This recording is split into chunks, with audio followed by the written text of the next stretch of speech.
জানিয়ে দেব গুরুত্বপূর্ণ আপডেট আন্তর্জাতিক সংবাদ। শুরুতেই সংবাদ শিরোনাম, পরে বিস্তারিত। বৈঠক শেষে যৌথ সংবাদ সম্মেলনে যে বার্তা দিলেন ট্রাম্প ও পুতিন। এরপর জানিয়ে দেব এক গাড়িতে বৈঠকে যোগ দিতে যান ট্রাম্প পুতিন। আরও জানিয়ে দেব ক্যামেরা বেছে শিশুদের রুটির ব্যবস্থা করছেন গাজার সাংবাদিকরা। আরও যা থাকছে, ভারতের পানির অধিকার শুধু ভারতের, স্বাধীনতা দিবসে মোদি। এরপর জানিয়ে দেব ট্রাম্প পুতিন বৈঠক থেকে কোনো ফল আশা করছেন না ইউক্রেনের সামরিক কর্মকর্তারা। সর্বশেষ জানিয়ে দেব পাকিস্তানে আকস্মিক বন্যা, ভূমিধসে মৃতের সংখ্যা বেড়ে 256। এতক্ষণ শুনছিলেন সংবাদ শিরোনাম, এবার বিস্তারিত। তার আগে অনুরোধ থাকবে আজকের এই ভিডিও সম্পর্কে আপনার মূল্যবান মতামত। ভিডিওটি ভালো লাগলে লাইক, কমেন্ট ও শেয়ার করে সবাইকে দেখার সুযোগ করে দিন। বৈঠক শেষে যৌথ সংবাদ সম্মেলনে যে বার্তা দিলেন ট্রাম্প ও পুতিন। আলাস্কার আনকরেজে ও যুক্তরাষ্ট্রের প্রেসিডেন্ট ট্রাম্প এবং রাশিয়ার প্রেসিডেন্ট ভ্লাদিমির পুতিনের মধ্যকার বৈঠক শেষে হয়েছে। বৈঠক শেষে পুতিনের সঙ্গে যৌথ সংবাদ সম্মেলনে কথা বলেন মার্কিন প্রেসিডেন্ট। শুক্রবার স্থায়ী সময় দুপুর 1:08 অনকরেজ মার্কিন সামরিক ঘাঁটিতে এই বৈঠক অনুষ্ঠিত হয়। সেখানে প্রায় 3 ঘন্টা বৈঠক হয় তাদের মধ্যে। ইউক্রেন যুদ্ধ বন্ধে রুশ প্রেসিডেন্ট ভ্লাদিমির পুতিনের সঙ্গে প্রায় 3 ঘন্টা বৈঠকের পর যুক্তরাষ্ট্র প্রেসিডেন্ট ডোনাল্ড ট্রাম্প বলছেন তাদের বৈঠক অত্যন্ত ফলপ্রসূ হয়েছে, তবে এখনো কিছু বিষয়ের মীমাংসা বাকি রয়েছে। ট্রাম্প বলেন, পরবর্তী সময়ে অগ্রগতি অর্জনের জন্য আমাদের খুব ভালো সুযোগ রয়েছে। মার্কিন প্রেসিডেন্ট জানান তিনি এখন ইউক্রেনের প্রেসিডেন্ট ভ্লাদিমির জেলেনস্কি ও ন্যাটো মিত্রদের সঙ্গে কথা বলবেন। চুক্তি শেষে পর্যন্ত তাদের উপর নির্ভর করবে এবং তাদের সম্ভবত হতে হবে। চুক্তি না হওয়া পর্যন্ত কোনো চুক্তি নেই উল্লেখ করে ট্রাম্প বলেন, ব্যাপক অগ্রগতি হয়েছে, কিন্তু আমরা শেষ পর্যায়ে পৌঁছাইনি। এক গাড়িতে বৈঠকে যোগ দিতে যান ট্রাম্প ও পুতিন। ইউক্রেন ইস্যুতে যুক্তরাষ্ট্র রাশিয়া শীর্ষ বৈঠক শুরু হয়েছে। আলাস্কার আনকরেজের এলমেডভ ও রিসার্চন ঘাঁটিও একটি কক্ষে রুশ প্রেসিডেন্ট ভ্লাদিমির পুতিন ও মার্কিন প্রেসিডেন্ট ডোনাল্ড ট্রাম্প এই বৈঠকে অংশ নিয়েছেন। উড়োজাহাজ থেকে নেমে বিমানবন্দরে করমর্দন ও সৌজন্য বিনিময় সেরে বৈঠকে যোগ দিতে রওনা হন ডোনাল্ড ট্রাম্প ও ভ্লাদিমির পুতিন। তারা বিমানবন্দর থেকে এক গাড়িতেই বৈঠক স্থলের দিকে রওনা দেন। এদিকে নিজের বিমান থেকে নামার পর উভয় নেতার ভাব দেখে মনে হয়েছে তাদের মধ্যে বেশ বন্ধুত্ব। প্রথমবার করমর্দনের পর ট্রাম্প পুতিনের হাতের উপর মৃদু চাপড়ে দেন, পরে আবারও করমর্দন করেন। দুই বিমান থেকে নেমে করমর্দন করেন প্রেসিডেন্ট ট্রাম্প ও দুই নেতা নিজেদের বিমান থেকে লাল গালিচা ও বিছানো পথ ধরে হেঁটে এসে মাঝ পথে মিলিত হন। এরপর তারা একে অপরের সঙ্গে সৌজন্য বিনিময় করেন। পরে তারা ছবি তোলেন। খবর রয়টার্সের। ক্যামেরা বেছে শিশুদের রুটির ব্যবস্থা করছেন গাজার সাংবাদিকরা।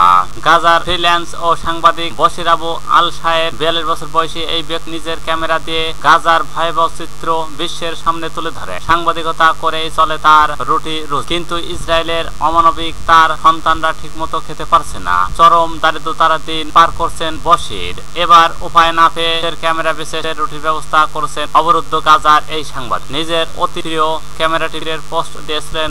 বলেন, আমার পোস্টে কোনো প্রচারণা ছিল না, এটি ছিল একজন ডুবে যাওয়া মানুষের খড়কুটো ধরে থাকার আশা। এক টুকরা রুটি এখন সব। আমি আমার বাচ্চাদের অনাহারে থাকতে দেখে এবং আমার বাড়িতে একেবারে খাবার অবিল না, আমার ক্যামেরা ছাড়া আর ছিল না। তিনি আরো বলেন, আমার উন্নয়নের হলো আমার বাচ্চাদের বাঁচানো। গাজা সরকারি মিডিয়া অফিস ঘোষণা করছেন গাজা জুড়ে দুর্ভিক্ষ আরো খারাপ হবে। এই বিপর্যয় এড়াতে প্রতি সপ্তাহে কমপক্ষে 5 লাখ ব্যাগ আটার প্রয়োজন। এছাড়াও গাজার স্বাস্থ্য মন্ত্রণালয় নিশ্চিত করেছেন দুর্ভিক্ষ এখন পর্যন্ত 188 জনের মৃত্যু ঘটেছে, তাদের বেশিরভাগই শিশু ও বয়স্ক।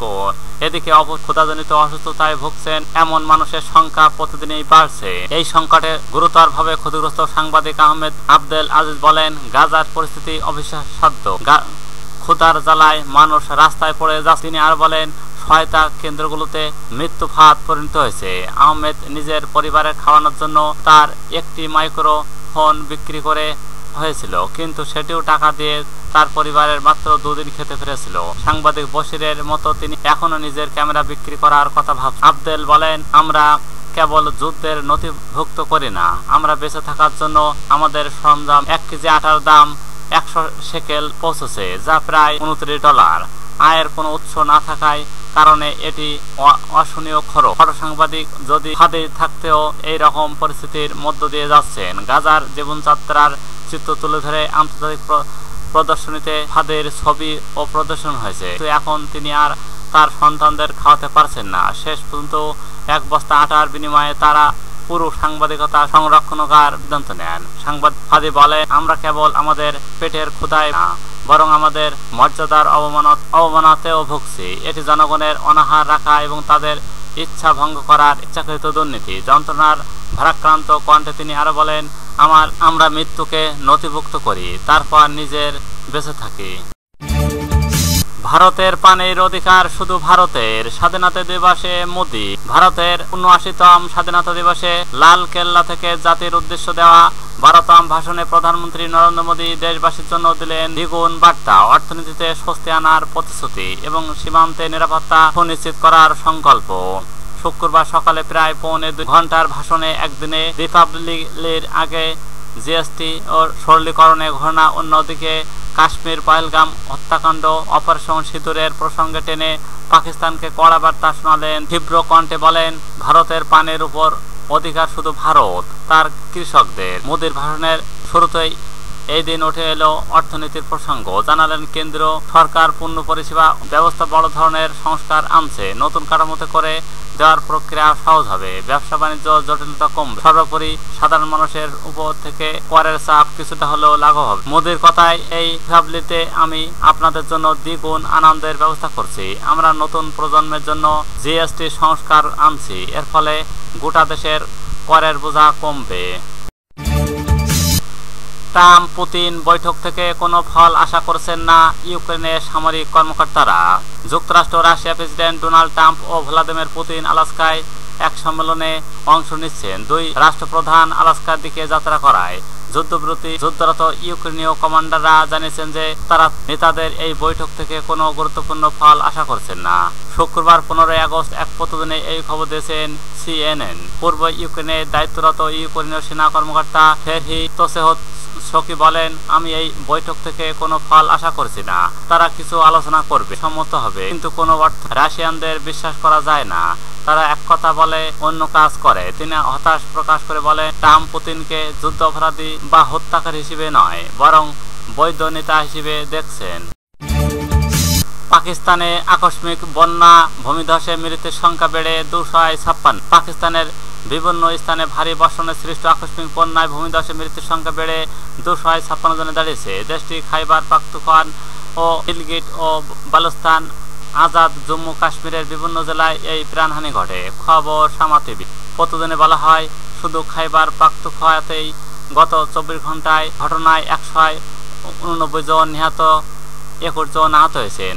প্রাদেশিক দুর্যোগ ব্যবস্থাপনা কর্তৃপক্ষ পিডিএম জানান, নিহতদের মধ্যে 163 জন পুরুষ, 14 জন নারী ও 12 জন শিশু রয়েছেন। বন্যা, ভূমিধসে ছাড়াও বজ্রপাতে বেশ কিছু মানুষের মৃত্যুর খবর পাওয়া গেছে। প্রতিদিনে আরো বলা হয়, দুর্গম অবস্থানের কারণে উদ্ধার অভিযান বাধাগ্রস্ত হচ্ছে এবং স্থানীয়রা সরকারের কাছে জরুরি সহায়তা চেয়েছেন। খাইবার পাখতুনখোয়ার মুখ্যমন্ত্রী সংশ্লিষ্ট কর্তৃপক্ষ দ্রুত কার্যক্রম জোরদার আহ্বান জানিয়েছেন। পিডিএমএ জানিয়েছেন, জরুরি কার্যক্রম কেন্দ্র সম্পূর্ণভাবে সক্রিয় করা হয়েছে উদ্ধার কাজ পরিচালনার জন্য। পাকিস্তানের ফেডারেল তথ্যমন্ত্রী আতাউল্লাহ তারা জানিয়েছেন, প্রধানমন্ত্রী শাহবাজ শরীফ এনডিএমএকে ন্যাশনাল ডিজাস্টার ম্যানেজমেন্ট অথরিটি ও খাইবার পাখতুনখোয়া, আজাদ ও কাশ্মীরের বন্যা প্রবল বৃষ্টির প্রবণতা এলাকায় উদ্ধার অভিযান জোরদার করার নির্দেশ দিয়েছেন।